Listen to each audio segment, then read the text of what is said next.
José Manuel, Sí.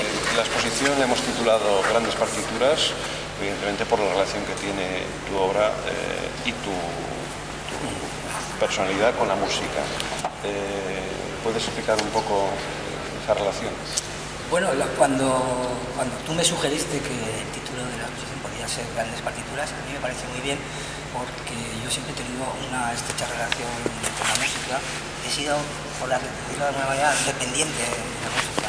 Trabajo siempre con música y los músicos, he tenido siempre una casi envidia por los músicos. He tenido la fortuna de ser amigo de algunos de ellos, de compositores con los que he tratado con frecuencia e incluso he colaborado con ellos.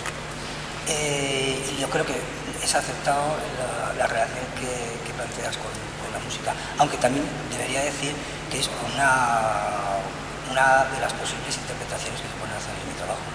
Sí, pero porque la música es un lenguaje abstracto, tú eres un artista abstracto, neo-abstracto, abstracto del siglo XXI, en mi opinión. Sí. Y la música, al fin y al cabo, es un lenguaje absolutamente abstracto, en el sentido de que no transmite ningún tipo de connotación exterior a su propio lenguaje, un lenguaje autónomo, que es lo que tú siempre has entendido. Sí, eso es justamente lo que más me ha seducido, lo que más me estimula de la música para trabajar. Yo soy, como tú dices, un pintor abstracto y además deliberadamente, es decir, que yo no soy un pintor ni narrativo, ni literal, ni literario, ni tomo motivos, ni conceptual, ni tomo motivos externos para elaborar mis cuadros, sino que, como los músicos creo que hacen, pues también a veces los poetas, intento, como diría yo, recrear un mundo que es ajeno al que estamos viviendo, porque casi diría que es una actitud política cuando ves que el mundo en el que estamos viviendo pues es tan decepcionante en ocasiones. Y partitura también remite a la ordenación del tiempo, porque claro, o sea, la música tiene que ver con el tiempo. La pintura, además en tu caso, con el tiempo, tiene que ver con el espacio, el ritmo y la estructura.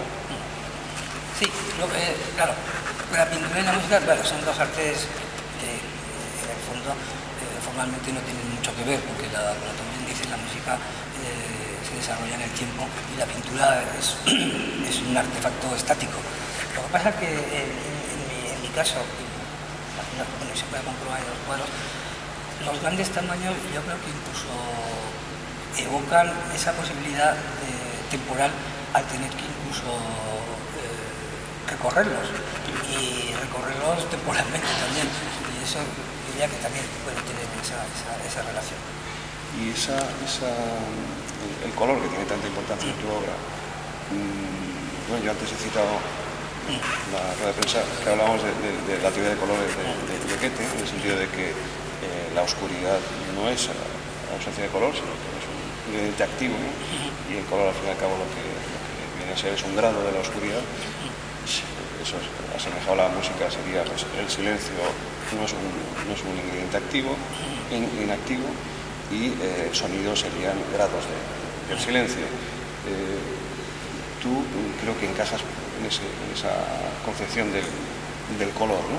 Sí, perfectamente. Y además el color a veces es un agente, como tú dices, activo, pero a veces también es como exaltación del vacío, porque hay en mis cuadros yo creo que siempre hay esa especie de lucha entre un sistema, una ordenación geométrica y un caos que acosa y que quiere salir victorioso. Y yo también me referiría, por ejemplo, a una figura retórica que es el oxímoron, que yo creo que está bastante patente en mis cuadros, es decir, es juntar dos términos contradictorios para conseguir, no sé, un efecto insospechado y nuevo. Y eso es lo que me imagino, eso es lo que creo que existe desde todos los puntos de vista, desde el color, como son las armonías, si se puede llamar de esa manera, que se consiguen con colores prácticamente imposibles. Y el gesto, que en tu caso es un gesto congelado, sí, y además traspuesto, es decir, tiene un abanico cromático, el propio gesto congelado, por tanto está muy alejado de lo que es el expresionismo abstracto. Sí. como... Yo los cuadros los veo como la elección de un instante en una secuencia más amplia. Entonces los cuadros yo diría que los cuadros son como un ejemplo de las posibilidades de esa secuencia y que tienen ese aspecto, pero podrían tener otro aspecto, y que de hecho seguro que lo han tenido, pero eso es lo que se ha elegido. Y está bien lo que dices del texto congelado, porque sí, realmente hay dinamismo, pero está como estático. Sí, sí. Pero bueno, rompe con lo que es el campo de color de los años 50, sí, que era un... Sí, no, y además aquí, incluso cuando tú pones dos colores estás creando un espacio y una profundidad. Una profundidad, exactamente. Sí, yo creo que incluso Greenberg ahí fue demasiado dogmático. Sí. Yo creo que un Rothko es profundo. Sí, sobre todo, sí, exactamente. Sí. Y grandes formatos, es la primera ocasión que se pueden vislumbrar en Baleares, ¿no? Sí, bueno, y además, claro, es que es muy difícil encontrar un sitio que pueda albergar, por ejemplo, estas condiciones, los cuadros. Bueno, aquí parecen pequeños, pero son muy grandes. Y he tenido la suerte de poder verlos en su conjunto, que es un privilegio, porque no creo que se pueda hacer eso en muchos lugares. En las galerías de arte Imposible. Es imposible, claro, porque me puedes poner uno o dos, pero no 15, claro. Sí. Y es fantástico. Estoy muy contento de cómo hemos quedado las piezas.